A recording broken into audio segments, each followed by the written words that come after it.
Maintenant, il y a quelqu'un qui est allé au front avec un bon cœur et qui, lui, reçoit aussi des menaces de mort. Mais vraiment, dans quel monde on vit? Le gars met en ligne une page Facebook pour dire bienvenue aux réfugiés à Québec. Vous la voyez ici, là. D'ailleurs, je vous invite à aller la liker, cette page-là. Et il y a toutes sortes d'informations. Bon, alors on a l'auteur de cette page-là en ligne qui prend quelques minutes pour nous parler sur l'heure du midi, François Deschamps. Bonjour. Oui, bonjour à vous. Bonjour. Écoutez, je regardais les reportages, entre autres sur Radio-Canada et d'autres forums, là, mais c'est épouvantable. Alors, derrière un clavier, on peut vous faire des menaces de mort, mais sur quelle base? Ça tient pas la route, c'est débile. Ce qui nous surprend des fois, c'est que les gens se cachent même pas. Non. On a même répondu à des gens en disant « Êtes-vous conscient que vous nous faites des menaces de mort ouvertement avec votre nom? » et Mais je pense que ce type de débat-là, très émotif, des fois, les gens vont rapidement. Puis ensuite, en tout cas, j'ose espérer que parfois, ils regrettent. Là. OK. Mais là, avez-vous contacté les services de police? Est-ce qu'il y aura des suites à ça ou vous passez l'éponge? En fait, ce qui nous concerne, nous, les menaces envers les gens qui s'impliquent dans le collectif, ça, oui. À la limite, là, on s'attendait un peu à ce qu'il y ait ça. Oui. Ceci dit, ça a commencé bien avant là, les événements de Paris. La page est en ligne et 1 heure plus tard, il y avait déjà des menaces de mort.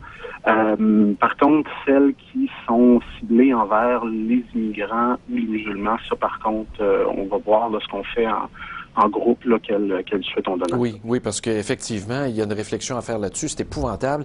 Alors vous, on va parler des choses positives. Moi, je vous voulais en ondes parce que j'ai eu une discussion hier avec ma famille autour de la table. C'était dimanche soir. Puis là, j'apporte le sujet. Bon, il y a ce gars-là à Québec, la page et tout ça. Ben nous, qu'est-ce qu'on va faire là, dans notre région? Là? On devrait en prendre 2-3 familles à la maison. On a de l'espace. Et puis là, tout le monde a dit ouais, OK, mais bon. C'est ça, au fond, que vous lancez comme message, c'est qu'on s'implique aussi personnellement dans nos milieux. Là. Vous vous adressez pas juste au gouvernement. Là.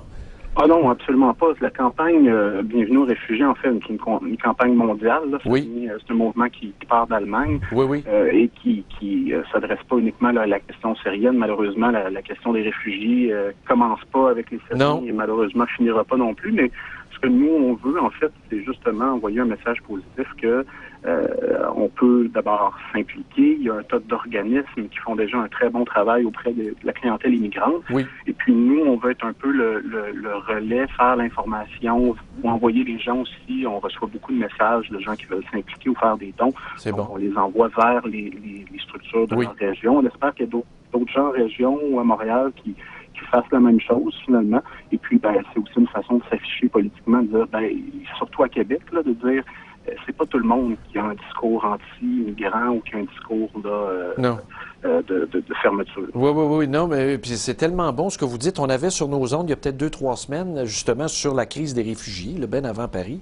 Puis, c'est un organisme de Montréal qui s'occupe de l'accueil, ils les prennent en main. Là, ça te prend quasiment un organisme là, pour t'orienter. Tu arrives ici, tu n'as pas de papier, tu es épuisé psychologiquement, tu es brûlé.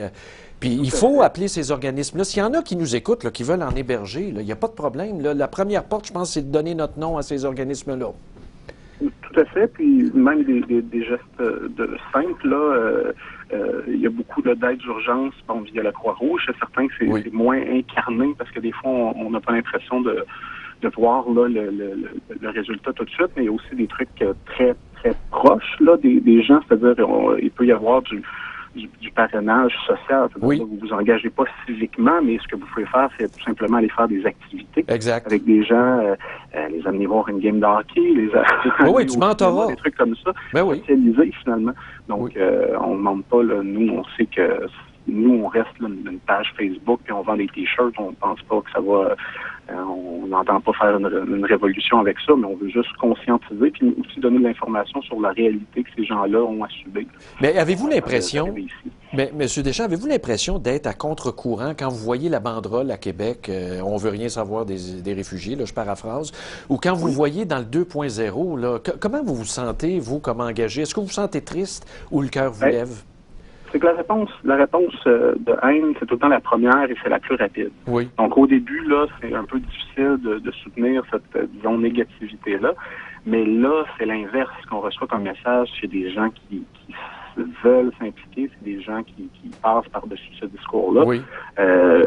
Donc, c'est un peu mitigé. Oui, on voit qu'il y a une certaine haine, mais en même temps, j'ai l'impression que les médias sociaux font que ces gens-là ont une voix plus forte, mais qu'en réalité, ils sont pas plus nombreux. Donc, il faut en prendre, là, puis en laisser, puis essayer de rester là, un peu zen là, face à ça. Mais je regardais là, celui qui a parti la contre-pétition. Là, tu as la pétition, la contre-pétition, la contre-contre, là, ça finit plus. Je l'ai vu, là, le monsieur, je pense qu'il est en informatique, peu importe, là. Oui. Mais ce qu'il disait à l'écran, c'était très racoleur dans le sens où quelqu'un qui se laisse embarquer par l'émotion dit « Ben oui, c'est évident qu'on sera pas prête, là. » Puis c'est vrai, il est pas contre, le monsieur. Mais moi, je soupçonne toujours, oui, on n'est pas prête, mais au fond, c'est parce qu'on veut rien savoir d'eux autres, là. Ben, est-ce qu'on va être prêt un jour? Exact. C'est la question dans ce contexte-là. Et moi, ce que je réponds, en fait, c'est que j'ai l'impression qu'il y a beaucoup de gens là-dedans qui sont de bonne foi, là, tout à fait. Par contre, c'est qu'il y a d'autres communautés de réfugiés qui sont installées au Québec et on passe ça un peu sous le silence. Le fait qu'il y a plein d'autres communautés installées ici depuis longtemps.